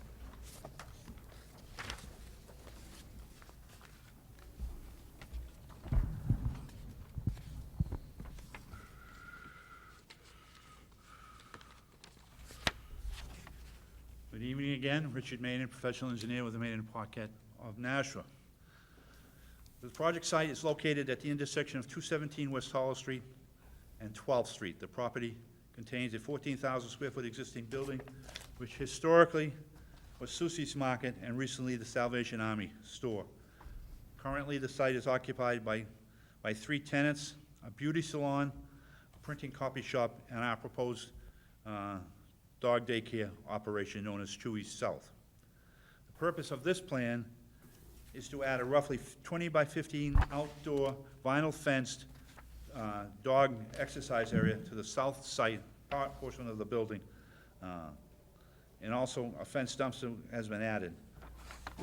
Roof overhangs as shown on the bottom of the plan will be added to the 2 stairways and entrances along the south side of the particular building. The hours of operation of the daycare, the dog daycare, will be roughly 7 a.m. to 6 p.m. 2 waivers are requested. This first is for stormwater management report, as there are no proposed changes to the grading of the surface runoff on this particular site. All we're doing is adding a vinyl fence. The second is for an existing conditions plan, as there are no proposed changes to the existing site except for the fenced-in area. And that pretty much is what's proposing here, a fenced-in area for the dog daycare operation, which is in place now, just doesn't have outdoor play areas for the dogs. And a dumpster enclosure. And we're moving the dumpster to get it in a better place. Okay. Okay, questions for the applicant? I have a quick question. Do they board dogs there? We don't have permission to do that now. If the day comes that they board, they'd have to go back to the ZBA. Okay. And that's one of the steps, because When they made their presentation, I didn't do it. When they made their presentation to the zoning board, they represented that this was 6 to 7 Okay. operation, daycare, not boarding. So, people bring their dogs here before they go to work, and they pick them up and they come back from work, things like that. That's essentially what this is. They do have another site, if people need to board. They have a site off Amherst Street, which they could go up there if they need to board, so, but no boarding on this particular site. Do you know if the existing site has any stormwater issues right now on? Excuse me? Does the existing site have any stormwater issues in the parking area or Oh, anything? it Yeah. potentially, it drains from left to right, and then it goes along the side of the building, out the back, so it's been that way for decades. There is no apparent stormwater concerns or issues, and engineering looked at this, and they didn't have any particular concerns either. They did considerable work on that lot when they remodeled that Yes, building, right? That- it was run down. Yeah. I'll say it that way politely. In fact, the Salvation Army people, really, it was a mess over there. It was an eyesore. But anyway, they made an attempt to make it attractive, and I think they succeeded. Ed? Just one thing, I agree, that place really looks big time better. Thank you. In the back, looks like there's fencing material, like metal fencing, In the back, when we, in the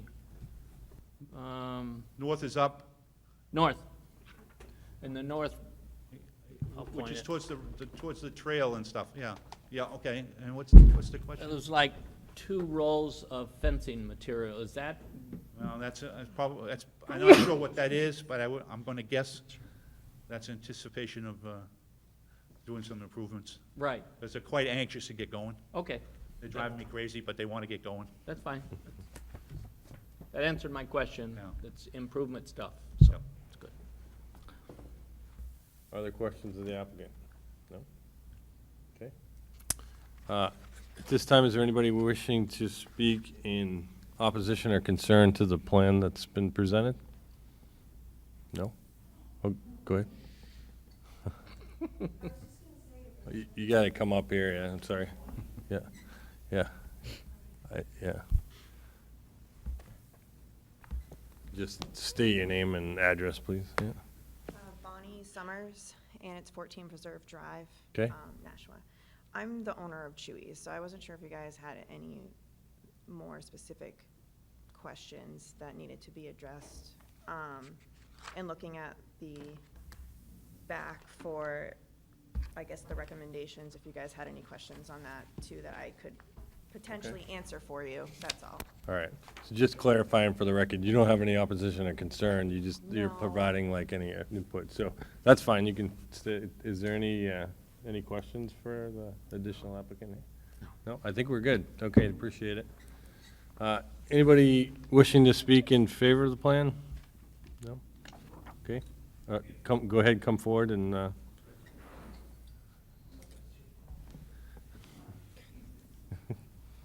just give us your name and address. Chairman and members of the board, my name is T.C. Liakos. I'm a resident of Nashua. I live on Lamb Road in Nashua, New Hampshire, and I'm one of the owners of that building. And I'm proud of what we did over there. We did change it, and I want to thank the city for working with us. We are adding, besides what was brought up tonight to you, and I'm in favor of doing that, the fence. There was brought up by the city, we're putting a couple of awnings. We added where the sliders are. Yep. And we're prepared to do that like as soon as possible. We have the material out there, and I just want to make sure that that's all set with we're going to pull a building permit tomorrow. And for some reason, it's asked of us to put a bond up for adding an improvement to the building. It's not a necessity. We're doing it because it's going to be safer for the people coming in and out of the building. So that's just confusing to me. If you can address that. Sure. The bond is not a planning board issue, it's a building department issue, and it's got nothing to do with you guys. And he doesn't want to understand that. Okay, all right. Anybody else wishing to speak in favor of the plan? No? Okay. All right, this time, no questions for the board, for staff or the applicant before I close the hearing? Question for staff. Go ahead, yep.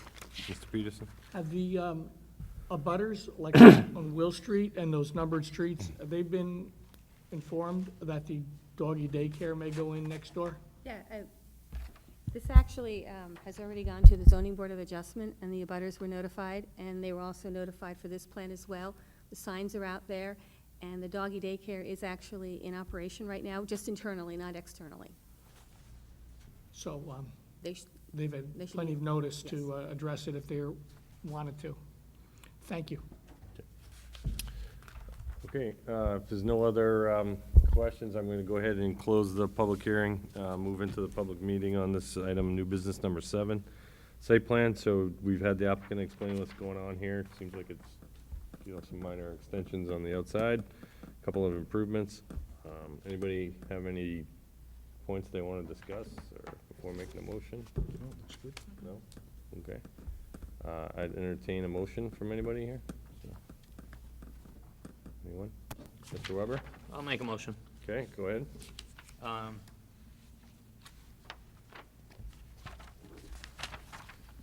New business number 7, Vos Realty LLC, Bonnie Summers applicant.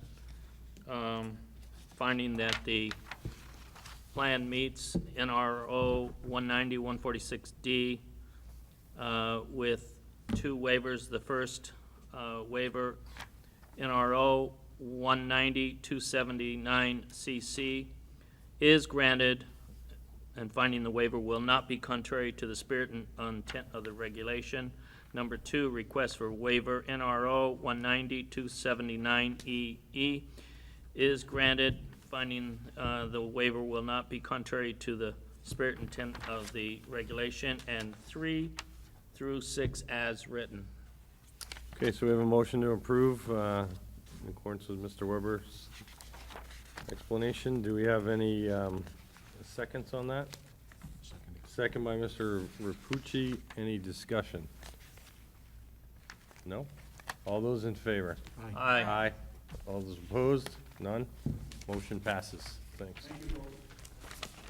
All right, so we have, next on the agenda, new business site plan, item number 8, Tully Automotive Group owner, application and acceptance of proposed site amendment to NR 1876. You have a question, Mr. Robbins? I'm going to recuse myself from anything to do with this item. A member of my family has a business relationship with the applicant. Okay, thanks. Okay, so we need to have a motion here. Has everybody had a chance to review the application and confirm that it's ready for us to take jurisdiction? So moved. So we have a motion by Mr. Weber, a second. I'll second. Second by Ms. Harper. Any other discussion? All those in favor? Aye. Opposed? None? So we have 1, 2, 5, 0. Yep, motion passes. Okay, applicant. Good evening. For the record, my name is John Allard with, losing my board, sorry about that. It's all right. We've got copies too, so. Yeah. But we'll let Ed work on it. Go ahead. All right. So for the record, my name is John Allard with Bruce Hamilton Architects on behalf of Tully Automotive Group. We're here to obtain a waiver to use Efis as a exterior finish material. The building currently has ACM and Efis on it. We're proposing to remove those 2 materials and replace it with just Efis. We did submit some samples, so I think you have those. If not, I can pass around the existing and the new materials. Okay.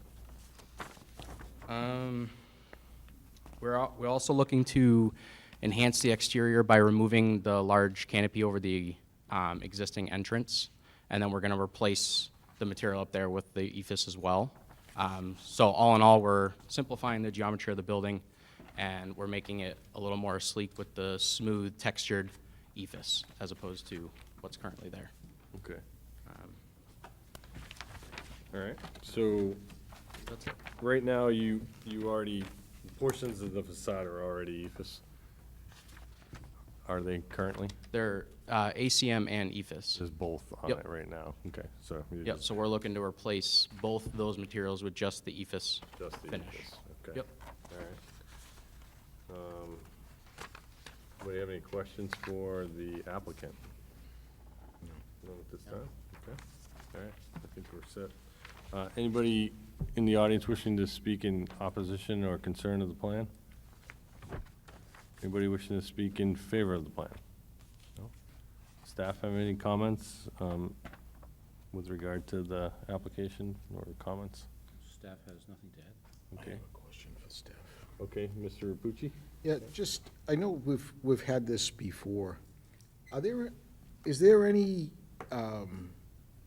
circumstance where the city wouldn't want to allow somebody to use this stuff? Or is it just a matter of getting the ordinance changed so that people don't have to come to us? In other words, do we want to keep people coming to us because it needs some kind of review? Or is this now a standard product that is used in the industry and?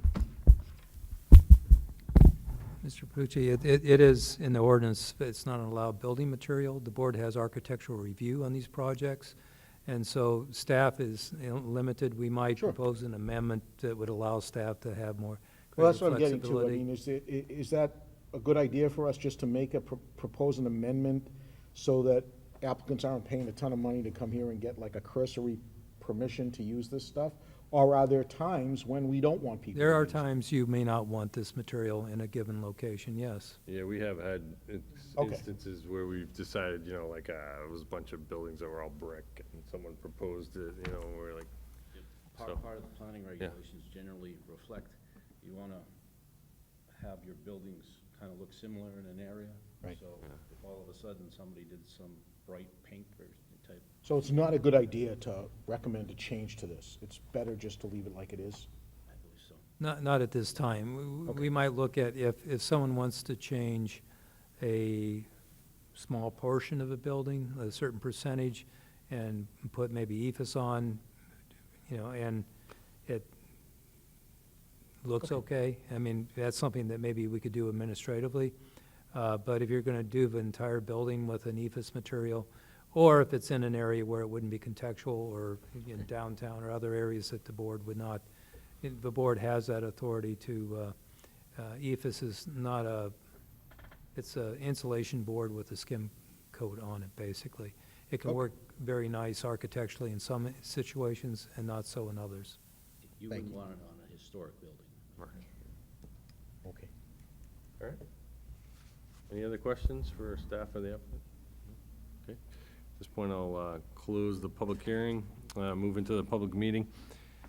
So we just have in front of us, you know, sort of an amended site plan with improvements for the facade, really just a material change, and also a removal of the canopy, it sounds like. Does anybody have any points they want to bring up, or are we comfortable with someone making a motion? I'll go either way. Hearing none, I'll make a Okay, motion. Mr. Weber, go ahead. Owners Tully Automotive Group, proposal, site amendment plan, location 147 Daniel Webster Highway, general business, finding that the plan meets NRO 190, 146D with one waiver request. Request waiver 190, 172D, which specified building design is granted, finding the waiver will not be contrary to the spirit and intent of the regulation. And number 2, as written. Okay, so we have a motion to approve with the two stipulations as indicated by Mr. Weber. Do we have a second for that? A second. Second by Mr. Rapucci. Any discussion? All those in favor? Aye. Aye. Opposed? None? Motion passes 5-0. Thanks a lot. Okay, so, new business case number 9, that's still postponed at this point, so we won't be bringing that up. Other business, case number 1, review of tentative agenda to determine proposals of regional impact. So we have the tentative agenda here in front of us, or the technical review meeting. Has anybody get a chance to look at this? I didn't see anything. Okay, you want to make a motion? I'll make a motion that there's no regional impact to, on the next agenda. So we have a motion that after review of the tentative agenda, there are no proposals of regional impact. Do you have a second for that? Second. Second by Ms. Harper. Any discussion? No? All those in favor? Aye. Aye. Opposed? None? Motion passes. It's 6-0 now, Ed, on that one? Yep. Okay. So that's it for our business. Any discussion items that anybody wants to bring up? Just Mr. Pucci, go ahead. The May 10th, 2018 memo concerning old business, case number 2. I'm not following what that's for. I think that's, was not didn't want to be in our packet, right? Yeah, that was Just ignore it. Ignore it? Yeah, Ignore it. yeah. Done. Okay, Okay. yeah. Any other discussion? Ed? I don't know if I should or not, but we had a real problem. We had a workshop for this discussion for what your motion was. And I'm gonna tell you, there's gonna be a problem down the road when you have an existing house, and now you have this person coming in, and he's gonna pay that fee. He's gonna say, I'm only gonna pay for my frontage. And then this other person's gonna say, well, I'm only gonna pay for my frontage. This other frontage is never gonna get paid, because there's not a building code. And we discussed this, and there's a reason. I think you need to talk, I would hope that you would go in and talk with Roger and staff why this is very important to do it as we have had it. There's real issues that come up down the road because you're trying to change this. Hold on a second. I'm not trying to change anything. You just did. No, I didn't. What I'm saying is not, I'm trying to explain a position. Not that it's a good idea or a bad idea. Not that it doesn't solve the problem that exists for the city. Years ago, the city used to not put forward applications when people owe taxes on, in other words, somebody applied for something for the zoning board, the city wouldn't put it forward until they paid their back taxes. As a matter of fact, I think in the 90s, we had corporate counsel say that was okay to do. But it wasn't okay to do. The courts have said otherwise, and Office of Energy and Planning tells us very specifically, language in the Office of Energy and Planning manual, training manual for planning boards, says, you are not tax collectors.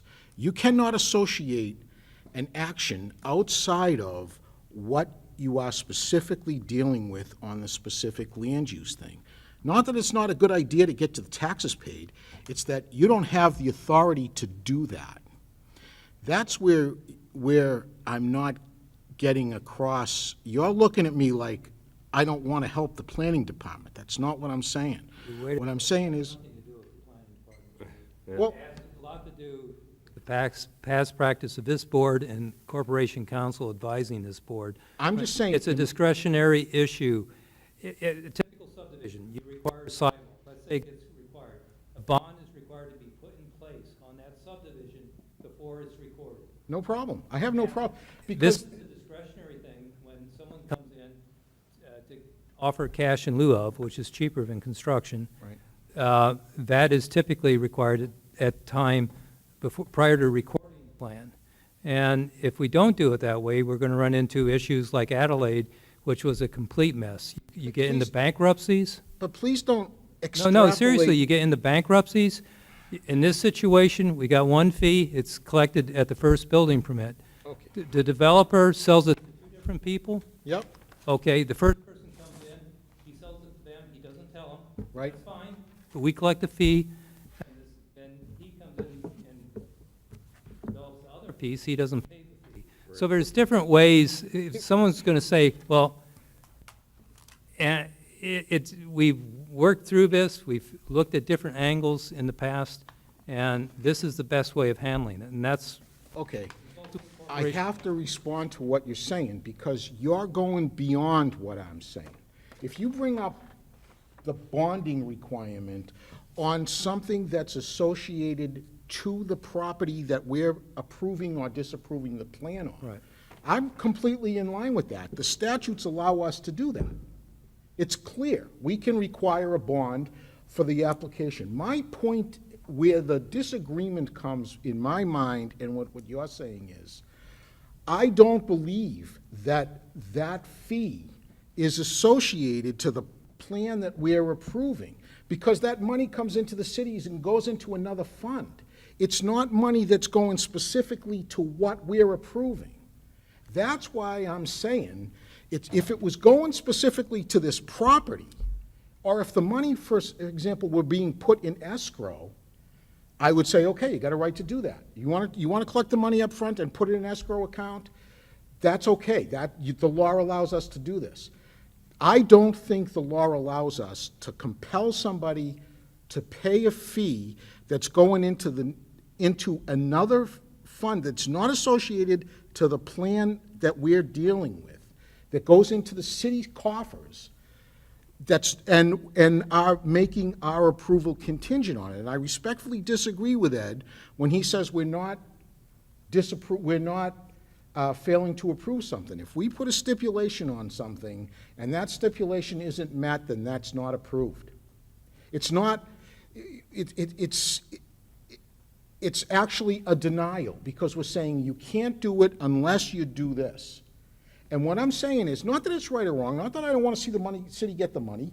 I'm not making the argument whether or not the money is legitimately collected. What I'm saying is, I don't think our board has the authority to collect it in that way.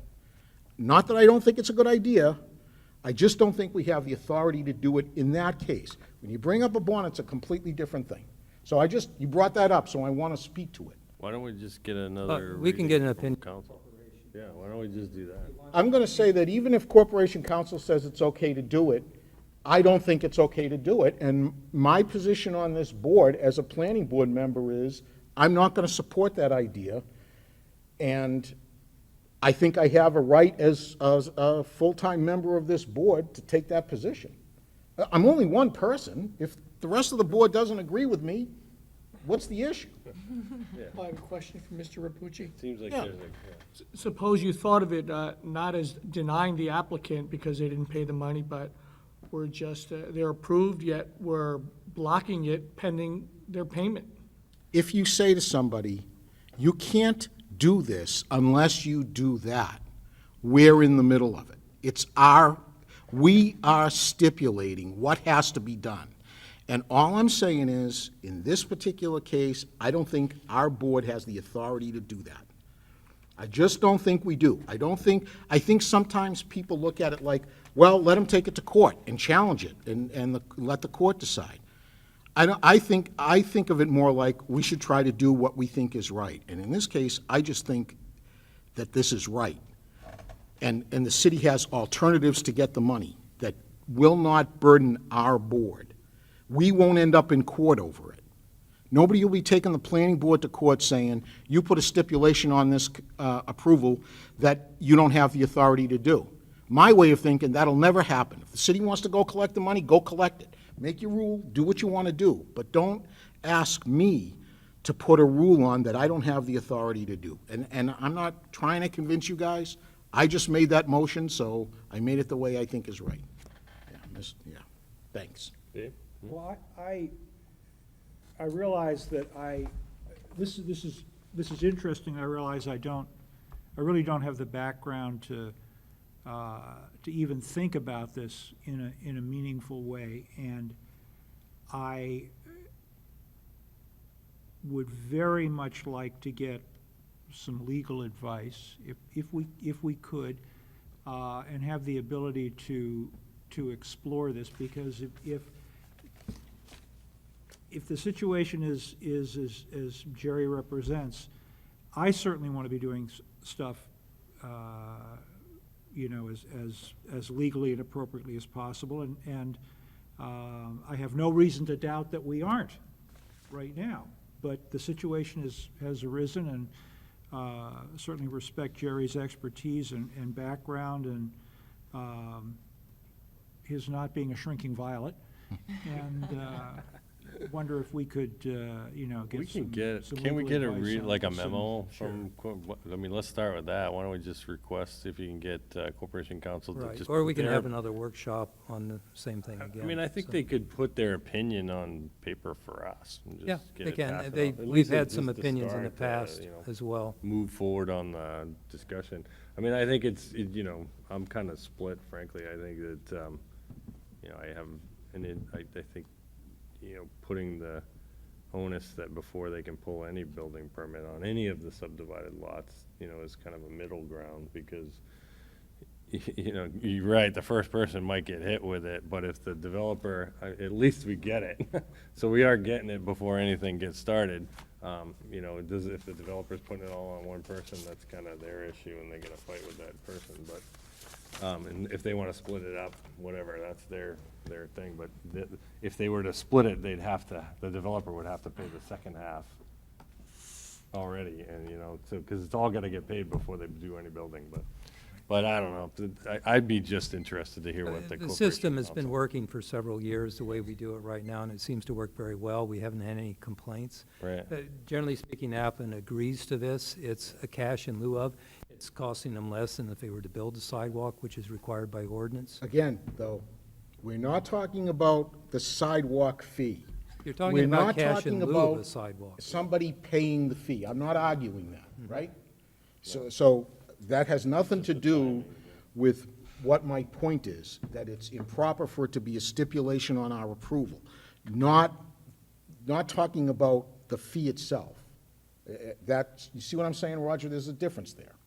You're still making the stipulation one way or another, because either you're gonna do it at this time, or you're gonna do it at this time. And you're still making that same stipulation, whether it's at this point as signing or building permit, you're still putting that same stipulation on it. No, because, again, I'm not trying to bore you guys, but this doesn't, the problem is that our action isn't sealed until it's registered at the registry. It's a completely different thing if it's done at the building permit stage, because our actions are not permanent until it's registered at the registry. So if we put a stipulation on that says you can't register it at the registry until you pay this fee, then we're saying our action is not, the thing is not approved. If it comes at the building permit, our actions are done. It's approved, it's registered. Now the city is collecting their money. To me, do you understand what I'm saying? It's a huge difference. No, I do. Okay, well, you say we're putting a stipulation. It's not the same stipulation. No. The stipulation before it's registered is quite different. This is what I was thinking, though, at least in this case, is that they did agree to it, so. And if they did disagree with it, wouldn't they then ask for a waiver? You see, I'm just asking. Right, 'cause, like, and my if there opinion was a is- problem, like, wouldn't they ask us for a waiver in that case? Well, I think you're trying to guard against, they have the best intentions to pay, but something happens and they don't afterwards, and then we're stuck in a decision that is still pending for all Yes. practical Well, 'cause- purposes. And, Well, because you know, honestly, if you subdivided it once and there's one house, then that totally works. Like, someone's Yeah. gonna show up to get their building permit. Yeah. It's a huge subdivision with 10 houses, and all the lots are sold off to different builders. The Then, builder's in gonna that have to- case, it may not, it could be ugly. Well, in that Especially if case, I there's a think I bankruptcy think or the that- builder's gonna have to pay at the front, because they're not gonna be able to burden one of the buyers with the total cost. It would make the buyer If they be build on like, it would be like, yeah, I don't wanna, this house is costing me, whatever, 200 grand plus another 50 grand for sidewalk fees. I don't want to do it. Right. So, yeah, it's a complicated one. I would personally just like It to is hear com- the it is opinion of complicated. the That was my Corporation question, like, Counsel, wouldn't and they ask us then for a we can waiver decide. if, My experience is that Or a could lot of they? times people don't ask for waivers and they don't argue things they don't agree with. If the city does things a certain way, and you're dealing with engineers and lawyers who do business with Nashua constantly, they don't turn around and argue things they don't agree with. They go along with it because, number one, it's easier for them to go along even if they don't agree. And number two, when an applicant is making an appeal of something, that's costing them a lot of money. So applicants may not make an appeal of something because the cost of the professional services that are in front of them can get huge. Yeah. So they just do it. And they go along with it because it's the easiest way to do it. That happens a lot of times if there's a dispute where if the planning department says you need zoning relief for this is non-conforming, and the applicant doesn't agree. The applicant thinks that in fact they don't need relief. They think they're reading the ordinances differently and they think the planning department is wrong, okay? They have a couple of choices. They can appeal the administrative decision, which will cost them a lot of money, or they can look at it like, the zoning board's going to approve this anyway. I'll just apply for the relief. Even though I don't think I need it, it's easier and cheaper for me just to do that. And that happens a lot. And I'm not saying that's bad. I'm not saying anybody's a villain. But the fact that people don't fight it doesn't mean that they agree with it, is the only oh, yeah. point I'm making. I'm sure. Yeah. Okay. We want to know what the board, the planning board has standards and whether or not, what's going to happen and what isn't going to happen. It's not going to change every meeting depending which members are here or what standard. And the sidewalk standard has been a standard the board's adopted for many years. One other thing I wanted to mention that Jerry said, which is incorrect. The decisions you make tonight are appealable 30 days after this. We don't record subdivision plans till 30 days because of an appeal process. Your decision is final. It's recorded the following day. That's when the 30-day appeals period starts. And your decision's tonight. It's not when we record the plan. It's only, when you record the plan, then you can sell the lots. And when you can sell the lots, you can sell them to anybody. And then we're dealing with 3 different people. And that is part of the issue, that why we've developed this practice. And we'll get Corporation Counsel to write a letter on this issue. This seems to come up periodically over the years, every time we get different members from time to time. So I think it'd be helpful if Corporation Counsel addressed specifically if we put a stipulation that says prior to recording the plan, if the applicant fails to pay that for whatever reason, Right. they go out of business, whatever, they're just not around anymore, whatever it is, decide not to build, whatever. Is there any sort of risk that the planning board doesn't have a final decision now? The decision is still pending. That would be good to understand that. That's a great question. the applicant has a right to agree or disagree on the record, whether he agrees. I mean, I can't second guess what an applicant wants to do, but if he wants to disagree with the board, he can. He can No, argue it's his more, case. my concern is specific to, we make a decision tonight, we say that And with conditions. we put the condition on it that it needs to be paid prior to recording the plan. If the applicant, goes down and gets to the recording period, 30 days away, and they don't pay, is our decision effectively that it's not approved? The or plan just is doesn't it- get recorded. The plan's approved, and the 30-day appeal period's supposedly run out, I presume in that case. As soon as they pay the fee, they can record the plan. They may not want to record the plan right away anyway. Yeah, I'm just wondering if we're still, I'm gonna say, on the hook, at that point. Yeah, It'd be he good to may- know if we're not. I mean, is our job done, and it's not sort of, That's the definitive question. If that actually proves to be, no, we're done, that their failure to comply with a condition that we put on doesn't void our decision to approve, then I don't have much of an issue with it. Right, that's the key. That's Then my I would- understanding. Let's see if you can Once you get- approve a subdivision, the appeal period runs out. Now, if there's conditions associated with recording it, it just doesn't get recorded. The subdivision is still good until the conditions of approval are met. It such doesn't have as to the be fee gets recorded paid. within a certain window of time, I think the state law allows, I'd have to go back and look, Jerry. 60 days? No, it's much longer than that. I think you're good up for up It's to a year. several more. All right. I think it's up to 4 years under state law. Well, let's just get a reading on Yeah. it, yeah. I Yeah. think that'd be helpful. That would be. That would be great. helpful. Yeah, okay. All right, any other discussion items? No? So we have a move from Mr. Robin, a motion to adjourn. All those in favor? Aye. We adjourn at 9:05. Thanks, Jerry. Thanks, everybody. Thank you. You know what? It's a very good discussion, Ed. You're welcome. Thank you.